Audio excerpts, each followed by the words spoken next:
All right, buckle up because we are diving into some seriously dark territory today, folks. Yeah. We're talking about Ted Bundy. Bundy. The name alone sends chills down your spine, right? And you guys know we like to go deep here, really unpack these complex cases. You've sent in a ton of research on Bundy, and honestly, I'm both fascinated and kind of terrified to dig into this one. But that's what we're here for, right? To Yeah. try and understand the why behind these horrific crimes, the man behind the monster. So before we get into the really heavy stuff, the research mentioned Bundy had a pretty messed up childhood. What's the deal with his early years? Well, picture this. You're a teenager, and you find out your entire life has been a lie. That's what Bundy went through. He grew up thinking his grandparents were his parents, and his mom was, get this, his sister. Whoa! Talk about a messed up family dynamic. That's got to do something to a person. It's easy to want to draw a direct line from his childhood to, well, becoming Ted Bundy. But the human psyche is way more complicated than that. Right, right. But that level of deception, that fundamental fracture in his family structure, it definitely left a mark. Think about it. Those early years are when we're supposed to learn about trust, identity, healthy relationships. Yeah, you're forming the foundation of who you are. Exactly. And to have that foundation completely ripped apart like that, it has to have some kind of impact. I can see that. It's like, how do you even begin to process that kind of betrayal and upheaval? Yeah. And it sounds like there were some warning signs even back then, right? The research mentioned. Oh, absolutely. There were definitely red flags, even in his younger years. Like what? Well, for one, there were instances of animal cruelty. See, that always makes my skin crawl. Right. And it's a chillingly common thread in the histories of a lot of violent offenders. It's a stark reminder that sometimes the potential for darkness can be lurking beneath the surface, even in those seemingly normal, everyday moments. Okay, so we've got this really messed up childhood, signs of trouble early on, and then Bundy heads to college. What happens in those years that start to, well, mold him into the monster we know he becomes? This is where it gets really interesting, and by interesting, I mean terrifying. It's like watching a masterclass in deception unfold, which is beyond unsettling knowing what we know comes later. Yeah, I mean, talk about a recipe for disaster, right? Right. So Bundy in college, he's charming, he's handsome, he seems totally normal. He even has a long-term girlfriend, Elizabeth Klopfer. Hold on, Elizabeth Klopfer. Yeah. That name sounds familiar, wasn't she? She was completely clueless about his true nature for years. Even as his crimes escalated, she had no idea who he really was. That is both completely baffling and utterly terrifying. To think he could maintain this double life, this facade, it's mind-blowing. What allowed him to pull that off for so long? How could no one see it? Well, this is where the psychopath diagnosis really comes into play. Okay, so like classic psychopath. Right. Bundy's case really highlights those classic traits: the superficial charm, the manipulation, the absolute lack of empathy. He wasn't just blending in, he was like a chameleon. Exactly. He was a chameleon adapting to every situation in person, Right. using his charisma like a weapon to disarm and manipulate everyone around him. It's almost like he studied human behavior just to learn how to exploit it, you know? Precisely. And what's even more unsettling, he actually did study psychology during this time. Oh, come on. Seriously? He even worked at a crisis hotline. Can you imagine? You're kidding me.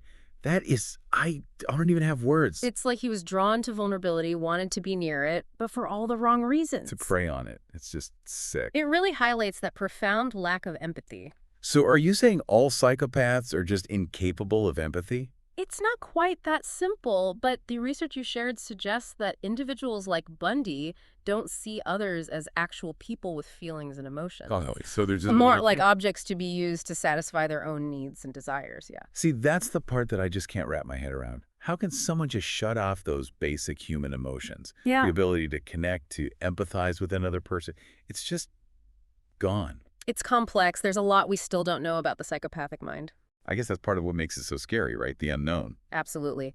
But what we do know is that this absence of empathy, combined with Bundy's manipulative skills and that carefully constructed facade, allowed him to operate under the radar for far too long. And he did. Yeah. And that's where, unfortunately, this takes a very dark turn because we have to talk about the victims. The research you sent, it details Bundy's confirmed victims. And it's just a horrific reminder of the real human cost of his crimes. It's easy to get caught up in the psychology of it all, you know. But we can't forget these were real people, real lives that were brutally cut short. It's just heartbreaking. It really is. And what's especially chilling is that there's this pattern, right? Bundy often targeted young women, often with long dark hair, parted in the middle. Really? I hadn't noticed that. Yeah, and some experts think it might have been connected to some past relationship, like maybe a subconscious thing, trying to recapture something or exert control over someone who reminded him of someone from his past. Man, that is seriously disturbing. And he would lure them in by acting like he was hurt, needing help. A lot of times, yeah, you'd pretend to be injured, needing assistance. It was just another way to manipulate them to gain their trust. Ugh, it makes you question everything, you know? Absolutely. Like, how can someone be so calculated, Yeah. so deliberate in their cruelty? It's just, And remember, this was the 1970s. right, total different time. People weren't as aware of serial killers, of these predatory patterns. Bundy was able to exploit those blind spots, those gaps in awareness, to keep going for years. You know, that's something that really stuck with me from the research. It wasn't just Bundy's charm. It was our own societal norms he was manipulating. What we expected from people, how we thought people should act. He used all that to his advantage. Exactly. He was the all-American guy, clean cut. That image clashed so much with the reality of his crimes that it was almost impossible for people to reconcile the two. It's like something out of a nightmare. So how was he finally caught? It wasn't Elizabeth Klupfer, was it? It's actually kind of a wild story. Oh. Yeah, Elizabeth did eventually go to the police with her suspicions, but Yeah. Bundy was actually caught because of some traffic violations. Wait, seriously? Traffic violations? I know, right? Almost funny, considering. But it was a routine traffic stop. Wow. They found stolen goods in his car, which ended up linking him back to a bunch of disappearances. Talk of irony. It ultimately led to his arrest, yeah. Unbelievable. But even after he was arrested, even during his trial, he never stopped manipulating people, did he? Nope. Bundy became a media sensation. He even represented himself in court sometimes, gave interviews from death row. He loved the attention, didn't he? It's like he got off on it, even the negative attention. Like it just fueled his need for control, for notoriety. That's the thing about this case and why I think it still fascinates and terrifies people today. It's not just the brutality of the murders, it's the psychology behind them. The way Bundy used his intelligence, his charisma, to deceive and manipulate people, literally to the very end. It makes you think, right? Absolutely. Makes you confront some uncomfortable truths about ourselves, about how vulnerable we are as humans. Could we have been fooled by someone like Bundy? Yeah. What are we still missing? Exactly. It makes you Yes. wonder what blind spots still exist in our society that might allow these kinds of predators to operate undetected. Those are some heavy questions.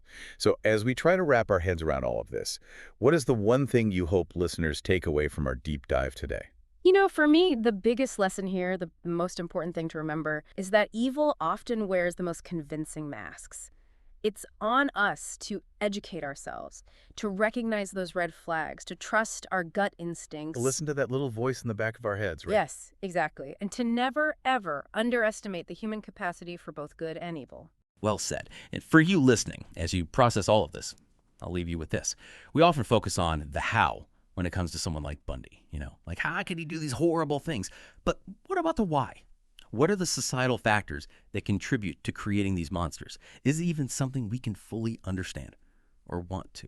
That's all the time we have for today's deep dive, but trust me, this is a conversation that will stay with you. Until next time, stay curious, stay informed, but most importantly, stay safe.